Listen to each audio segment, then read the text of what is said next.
BJP की पहली सूची जनवरी के अंत या फरवरी के पहले हफ्ते में जारी हो सकती है।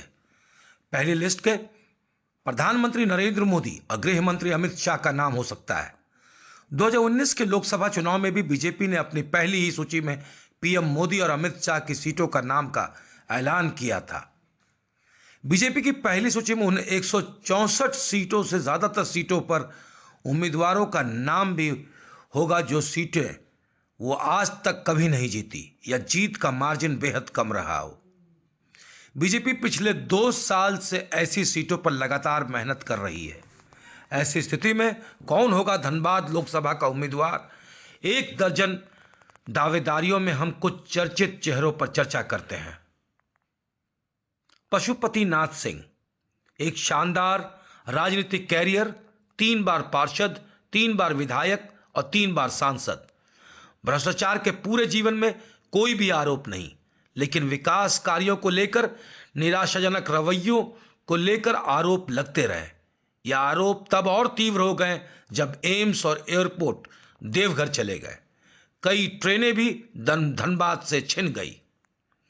धनबाद में बढ़ते अपराध और अन्य ज्वलंत मुद्दों पर भी उनकी चुप्पी जनता को काफी खलती रही। हाल फिलहाल में सरयू राय और इनके बीच का वाक युद्ध चर्चा का विषय रहा। सरयू राय ने इन्हें निष्क्रिय सांसद कहा तो सिंह ने राय को बरसाती मेंढक बोल दिया।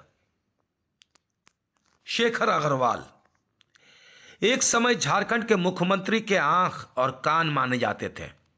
धनबाद के मेयर भी रहे और कई विकास कार्यों का श्रेय भी इनको जाता है। सांसद और राज सिन्हा गुट के विरोधी माने जाते हैं। एक समय इनके करीबी रहे बाघमारा विधायक ढुल्लू महतो भी इनके विरोधी माने जाते हैं। शेखर मूलतः इंजीनियर हैं और बिल्डिंग के कारोबार में शामिल रहे हैं। सांसद पशुपति नाथ सिंह के साथ इनके खट्टे मीठे संबंध भी कई बार अखबार की सुर्खियों का हिस्सा बना रहा।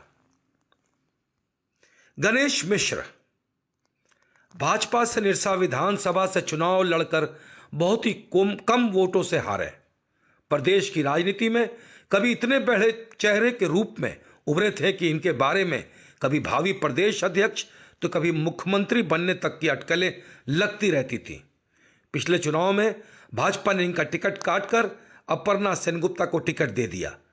अपर्णा न सिर्फ चुनाव जीती बल्कि उन्हें भाजपा प्रदेश का उपाध्यक्ष भी बनाया गया।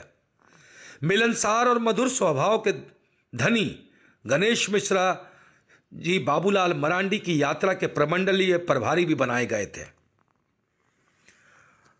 राज सिन्हा, धनबाद के विधायक राज सिन्हा ने 1 वर्ष पूर्व से ही लोकसभा का दौरा शुरू कर दिया है। कभी पशुपति नाथ सिंह के शिष्य रहे राज सिन्हा के उनकी खटास कई बार अखबार की सुर्खियां भी बनी। सरयू राय की पार्टी की तरफ से इनके खिलाफ कोयला चोरों के साथ में रखने के आरोप लगाए गए। पार्टी लाइन से हटकर बयानों के कारण भी राज सिन्हा सुर्खियों में रहे हैं। राज सिन्हा मिलनसार स्वभाव के व्यक्ति हैं और अपने विधानसभा में काफी सक्रिय भी रहते हैं। विनय कुमार सिंह, 2010 में एसपी सुमन गुप्ता के आदेश पर विनय कुमार सिंह के मुगमा आवास पर धनबाद के लगभग 8 थानों की पुलिस ने मिलकर छापा मारा। मामला था कॉमनवेल्थ गेम्स में क्वींस बैटन के धनबाद आगमन का विरोध।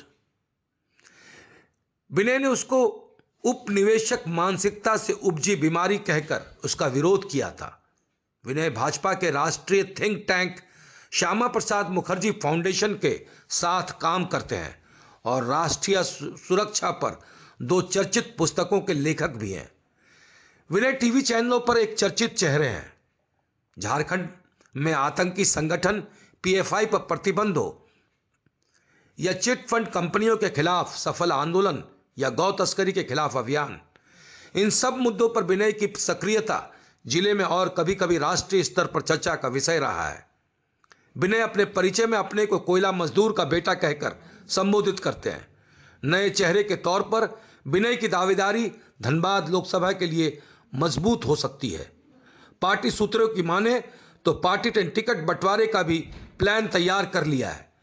बीजेपी इस बार 70 वर्ष से अधिक उम्र और 3 बार से अधिक बार जीते लोकसभा सांसदों को टिकट न देने का मन बना रही है। पार्टी की कोशिश है कि नए चेहरों पर दांव लगाया जाए। गौरतलब है कि प्रधानमंत्री नरेंद्र मोदी 2024 लोकसभा चुनाव में 50% से अधिक वोट पाने का लक्ष्य दे चुके हैं। धनबाद में आज अपराध चरम पर है। आधा दर्जन से ज्यादा गैंग्स हर महीने 10 के आसपास हत्याएं करते हैं। बड़े व्यापारी से लेकर ठेले और खोमचे वालों को भी रंगदारी के लिए वीडियो कॉल आते हैं। हत्या करने के बाद अपराधी वीडियो बनाकर जिम्मेवारी भी लेते हैं। ऐसे में धनबाद लोकसभा से कौन होगा उम्मीदवार, इसका अनुमान लगाना मुश्किल भी है और आसान भी।